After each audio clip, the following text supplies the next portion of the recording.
Në kulmin e sezonit turistik, Bregdeti i Vlorës vuan mungesën e vërtetuesve të plazhit, duke ngritur shqetësime serioze për sigurinë e pushuesve. Ky problem është vërejtur përgjatë pothuajse të gjithë vijës bregdetare, si në plazhet publike, ashtu edhe në ato private ku kullat e vërtetimit janë bosh dhe pa personelin e nevojshëm.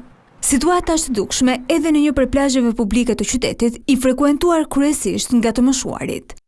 Jo, kullat i kemi parë, po vërtetues s'e kemi parë. Problemi e duhet ka fëmijë, ka një tjetër, ka shumë dhe duhet të jetë një. Duhet të ketë, edhe të ketë me llat, t'i pagojnë edhe të rinë. Mungojnë fare vërtetues, nuk ekziston. Ke parti vërtetues? Jo, fare. Unë kam një muaj i bëj plazhe dhe nuk kam parë asnjë vërtetues këtu. Në këtë plazh publik, tabelat informuese të vendosura nga Bashkia e Vlorës paralajmërojnë se zona nuk mbulohet me vërtetues. Megjithatë, qytetarët kërkojnë që prania e tyre të jetë garantuar gjatë gjithë sezonit.